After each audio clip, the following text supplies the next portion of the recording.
our gown and we're going to place it on the table like so. So face down, and then I'm going to fold in and fold in.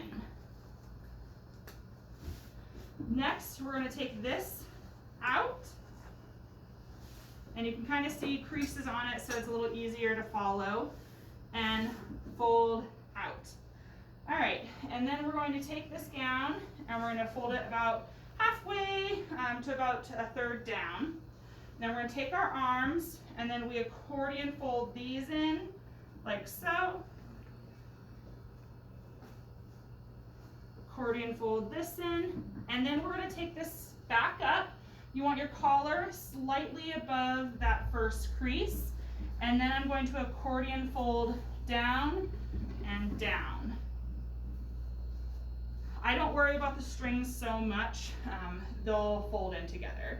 So now I'm going to flip this, and then I'm going to make that binder. So I'm going to fold in about halfway or a quarter, and then fold in about halfway, and like so. So now we're back to that same position where I can take this binder to my chest, and I can fit my hands in like so and drop.